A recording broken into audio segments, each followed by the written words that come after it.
Chewing gum വിറ്റ് നടന്ന ഒരു 6 വയസ്സുകാരൻ ലോക പ്രശസ്ത ഇൻവെസ്റ്ററായ കഥ പറയാം. 1930കളിൽ അമേരിക്കയിലെ ഒമാഹയിൽ ചൂയിങ്കം വിറ്റ് നടന്ന ഒരു 6 വയസ്സുകാരനുണ്ടായിരുന്നു. തന്റെ മുത്തച്ഛന്റെ ഗ്രോസറി ഷോപ്പിൽ നിന്നും പാക്ക് കണക്കിന് ചൂയിങ്കം വാങ്ങിയ ആ കുട്ടി വൈകുന്നേരങ്ങളിൽ വീടാന്തരം നടന്ന് വിൽപ്പന നടത്തി. പിന്നീട് സ്റ്റോക്ക് മാർക്കറ്റിനെ കുറിച്ചുള്ള പുസ്തകങ്ങൾ വായിക്കാൻ തുടങ്ങിയ അവൻ തന്റെ 11ാം വയസ്സിൽ സ്റ്റോക്ക് മാർക്കറ്റിൽ ഇൻവെസ്റ്റ് ചെയ്തു. തുടർന്ന് ന്യൂസ് പേപ്പർ വിതരണത്തിലേക്ക് ഇറങ്ങിയ ആ 13 വയസ്സുകാരൻ എന്നും പുലർച്ചെ 4:30 എണീറ്റ് കൃത്യസമയത്ത് പത്രമിട്ടു. ക്രിസ്മസ് വെക്കേഷന്റെ ദിവസങ്ങളിൽ വരെ അവൻ മുടങ്ങാതെ തന്റെ ജോലി ചെയ്തു. വെറും 14 വയസ്സുള്ളപ്പോൾ ആ കുട്ടി ബിസിനസ്സുകാരൻ തന്റെ ആദ്യ ടാക്സ് റിട്ടേൺ ഫയൽ ചെയ്തു. ഇനി മറ്റൊരു രസകരമായ കാര്യം, ന്യൂസ് പേപ്പർ ഡെലിവറിയിൽ നിന്ന് മാത്രം അന്നത്തെ ആ 15 വയസ്സുകാരൻ ഉണ്ടാക്കിയ വരുമാനം എത്രയായിരുന്നോ? $2000. ഈ പറഞ്ഞു വന്നത് അത്രയും ആരെക്കുറിച്ചാണെന്ന് മനസ്സിലായോ? ഇന്ന് ഒറാക്കിൾ ഓഫ് ഒമാഹ എന്ന പേരിൽ അറിയപ്പെടുന്ന പ്രശസ്ത ഇൻവെസ്റ്ററും ലോകത്തിലെ 8ാമത്തെ വലിയ പണക്കാരനുമായ വാറൻ ബഫറ്റ് ആയിരുന്നു ആ കുട്ടി. ബഫറ്റിന്റെ ജീവിതത്തിലെ ടേണിംഗ് പോയിന്റ് കൊളംബിയ ബിസിനസ് സ്കൂളിൽ MSc എക്കണോമിക്സിന് ചേർന്നതായിരുന്നു. ഫാദർ ഓഫ് വാല്യൂ ഇൻവെസ്റ്റിംഗ് എന്ന പേരിൽ പ്രസിദ്ധനായ ബെഞ്ചമിൻ ഗ്രഹാം അവിടെ ബഫറ്റിന്റെ പ്രൊഫസറായി വന്നു.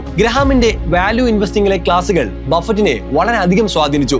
ലോങ് ടേം ഗ്രോത്തിനായി ഒരു കമ്പനിയുടെ ഇൻട്രിൻസിക് വാല്യൂ അനലൈസ് ചെയ്ത് അണ്ടർ വാല്യൂഡ് ആയിട്ടുള്ള സ്റ്റോക്കുകളിൽ ഇൻവെസ്റ്റ് ചെയ്യുന്നതിന്റെ പ്രാധാന്യത്തെക്കുറിച്ചായിരുന്നു ആ ക്ലാസുകൾ. ബെഞ്ചമിൻ ഗ്രഹാമിന്റെ ഗൈഡൻസിലായിരുന്നു ബഫറ്റ് തന്റെ ഇൻവെസ്റ്റിംഗ് ഫിലോസഫി രൂപപ്പെടുത്തിയെടുത്തത്. ആ സമയത്ത് തന്നെ ബഫറ്റ് ഒരു സ്റ്റോക്ക് ബ്രോക്കറായും ജോലി ചെയ്യുന്നുണ്ടായിരുന്നു. ആ ജോലിയിൽ നിന്ന് തരക്കേടില്ലാത്ത സമ്പാദ്യം ഉണ്ടാക്കിയ ബഫറ്റ് ആ പണം തന്റെ മെന്ററായ ബെഞ്ചമിൻ ഗ്രഹാമിന്റെ ഇൻവെസ്റ്റ്മെന്റ് ഫേമിനെ ഏൽപ്പിച്ചു. വളരെ ചെറിയ പ്രായത്തിൽ തന്നെ ഇൻവെസ്റ്റ്മെന്റ് പ്രിൻസിപ്പിളിലെ പ്രാക്ടിക്കൽ ആപ്ലിക്കേഷനിൽ കിട്ടിയ ഈ പരിചയം അദ്ദേഹത്തിന്റെ ഭാവി വിജയത്തിന് ശക്തമായ അടിത്തറവാകി. പോസ്റ്റ് ഗ്രാജുവേഷൻ പൂർത്തിയാക്കിയ ബഫറ്റ് തന്റെ നാടായ ഒമാഹയിലേക്ക് മടങ്ങി. അവിടെ പല പാർട്ണർഷിപ്പുകളും തുടങ്ങിയെങ്കിലും അതിൽ പ്രധാനമായത് ബഫറ്റ് പാർട്ണർഷിപ്പ് ലിമിറ്റഡ് എന്ന ഇൻവെസ്റ്റ്മെന്റ് കമ്പനിയായിരുന്നു. ഈ ഫേമിലും തന്റെ ഗുരുവായ ഗ്രഹാമിന്റെ പ്രിൻസിപ്പിൾസ് ആണ് ബഫറ്റ് ഇംപ്ലിമെന്റ് ചെയ്തത്. തന്റെ പാർട്ട്നേഴ്സിന് കൂറ്റൻ ലാഭം നൽകിയതോടെ ഒരു സ്കിൽഡ് ഇൻവെസ്റ്റർ എന്ന നിലയിൽ ബഫറ്റിന്റെ പേര് കൂടുതൽ പോപ്പുലറായി. അമേരിക്കയിലെ മസാച്യുസെറ്റ്സിൽ നടത്തിക്കൊണ്ടു പോകാൻ ബുദ്ധിമുട്ടിയിരുന്ന ഒരു ടെക്സ്റ്റൈൽ മാനുഫാക്ചറിംഗ് കമ്പനി ഉണ്ടായിരുന്നു. ബെർക്ക്ഷയർ ഹത്തവേ എന്നായിരുന്നു ഈ കമ്പനിയുടെ പേര്. ടെക്സ്റ്റൈൽ ഇൻഡസ്ട്രി തനിക്ക് അറിവില്ലാത്ത മേഖലയാണെങ്കിലും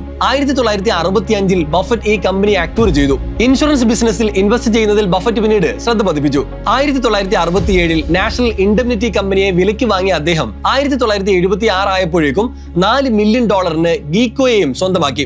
20 വർഷത്തോളം ടെക്സ്റ്റൈൽ ബിസിനസ് നടത്തിയ ബഫറ്റ് 1975ൽ മറ്റൊരു ടെക്സ്റ്റൈൽ മാനുഫാക്ചറിംഗ് കമ്പനിയായ വോംബെക് മിൽസിനെയും അക്വയർ ചെയ്തു. സാമ്പത്തികമായി ബുദ്ധിമുട്ടിയിരുന്ന ടെക്സ്റ്റൈൽ കമ്പനിയെ തിരിച്ച് ലാഭത്തിലേക്ക് കൊണ്ടുവരാൻ അദ്ദേഹം ഒരുപാട് വർഷങ്ങൾ ചെലവഴിച്ചു. എന്നാൽ 1985 ആയപ്പോഴേക്കും ബഫറ്റ് ടെക്സ്റ്റൈൽ ബിസിനസ്സിൽ നിന്നും പൂർണ്ണമായും ഒഴിവായി. ആ കമ്പനിയുടെ 18 ഏക്കർ ഉണ്ടായിരുന്ന കോംപ്ലക്സ് $2,15,000 അദ്ദേഹം വിറ്റൊഴിവാക്കി. ബെർക്ക്ഷയർ ഹത്തവേ എന്ന ടെക്സ്റ്റൈൽ കമ്പനിയെ വാങ്ങാനുള്ള തന്റെ തീരുമാനത്തെ പിൽക്കാലത്ത് ബഫറ്റ് വിശേഷിപ്പിച്ചത് ഒരു $200 മില്യൺ ബ്ലണ്ടർ എന്നാണ്. ടെക്സ്റ്റൈൽ ഇൻഡസ്ട്രിയിൽ വിജയിക്കാൻ ശ്രമിക്കുന്നതിന് പകരം നേരത്തെ തന്നെ ഇൻഷുറൻസ് ബിസിനസ്സിലേക്ക് ഇറങ്ങണമായിരുന്നു എന്നാണ് അദ്ദേഹം അഭിപ്രായപ്പെട്ടത്. 20 വർഷത്തോളമായി തന്റെ സുഹൃത്തായിരുന്ന ചാർലി മങ്കറിനെ ബഫറ്റ് ബെർക്ക്ഷയർ ഹത്തവേയിലേക്ക് ക്ഷണിച്ചു. അങ്ങനെ 1978ൽ ബെർക്ക്ഷയർ ഹത്തവേയുടെ വൈസ് ചെയർമാനായി മങ്കർ സ്ഥാനമേറ്റു. പിൽക്കാലത്ത് അദ്ദേഹം ബഫറ്റിന്റെ റൈറ്റ് ഹാൻഡ് മാനായി മാറുകയും 40 വർഷത്തോളം അവർ ഒരുമിച്ച് ജോലി ചെയ്യുകയുമുണ്ടായി. മങ്കർ ഇല്ലായിരുന്നുവെങ്കിൽ കൊക്കക്കോളയിൽ ഇൻവെസ്റ്റ് ചെയ്യാനുള്ള തീരുമാനം ബഫറ്റ് ഒരുപക്ഷെ ഒരിക്കലും എടുക്കുമായിരുന്നില്ല. 1970കളിൽ ബഫറ്റ് പല വമ്പൻ കമ്പനികളുടെയും സ്റ്റോക്കുകളിൽ വിജയകരമായ ഇൻവെസ്റ്റ്മെന്റ് നടത്തി. Washington post company, ABC broadcasting, RJ റൈനോൾഡ്സ് തുടങ്ങിയവയായിരുന്നു അവയിലെ ചില കമ്പനികൾ. 1983ൽ ബെർക്ക്ഷയർ ഹത്തവേയുടെ സ്റ്റോക്ക് ഒരു ഷെയറിന് $1000 എന്ന മാജിക്കൽ പ്രൈസ് തൊട്ടു. അവിടുന്ന് 2 വർഷം കഴിഞ്ഞപ്പോൾ, അതായത് 1985 ആയപ്പോഴേക്കും ബഫറ്റ് ഒരു ബില്യണറായി മാറുകയും ചെയ്തു.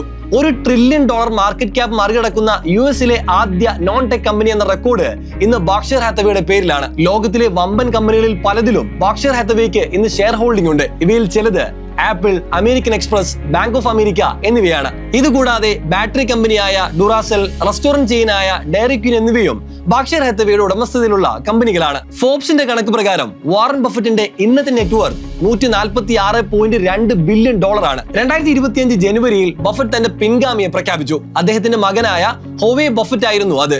ബെർക്ക്ഷയർ ഹത്തവേയുടെ നോൺ എക്സിക്യൂട്ടീവ് ചെയർമാനായി ഇനി ഹോവേ വരും. ഇനി വാറൻ ബഫറ്റിനെ കുറിച്ച് അധികം ആർക്കും അറിയാത്ത ചില കാര്യങ്ങൾ പറയാം. 1. 94-കാരനായ ബഫറ്റ് തന്റെ സമ്പത്തിന്റെ 99% ഉണ്ടാക്കിയത് 65 വയസ്സിന് ശേഷമാണ്. ചുരുക്കി പറഞ്ഞാൽ ബഫറ്റ് 65ാം വയസ്സിൽ റിട്ടയർ ചെയ്തിരുന്നുവെങ്കിൽ അങ്ങനെ ഒരു പേര് നമ്മൾ ആരും കേൾക്കില്ലായിരുന്നു. 2. 1958ൽ വാങ്ങിയ വീട്ടിലാണ് ബഫറ്റ് ഇപ്പോഴും താമസിക്കുന്നത്. 3. തന്റെ ദിവസത്തിന്റെ 80% ബഫറ്റ് ചെലവഴിക്കുന്നത് വായനയിലാണ്. 4.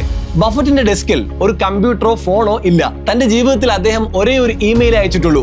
അത് മൈക്രോസോഫ്റ്റിന്റെ ജെഫ് റൈറ്റ്സിനായിരുന്നു. 5 തന്റെ സമ്പത്തിന്റെ 99% കൂടുതൽ ഡൊണേറ്റ് ചെയ്യാമെന്ന് ബഫറ്റ് പ്രോമിസ് ചെയ്തിട്ടുണ്ട്. ഇതുവരെ $60 ബില്യൺ അദ്ദേഹം നൽകിയിട്ടുമുണ്ട്. വളരെ ചെറിയ പ്രായത്തിൽ തന്നെ ബിസിനസ്സിലേക്ക് ഇറങ്ങിയ വാറൻ ബഫറ്റിന്റെ കഥ നിങ്ങൾക്ക് ഇഷ്ടപ്പെട്ടോ? ഇങ്ങനെ ഇൻസ്പയറിംഗ് ആയിട്ടുള്ള മറ്റേതെങ്കിലും ബിസിനസ് ലീഡേഴ്സിന്റെ കഥ കേൾക്കാൻ നിങ്ങൾ ആഗ്രഹിക്കുന്നുണ്ടെങ്കിൽ ആ പേര് താഴെ കമന്റ് ചെയ്യൂ.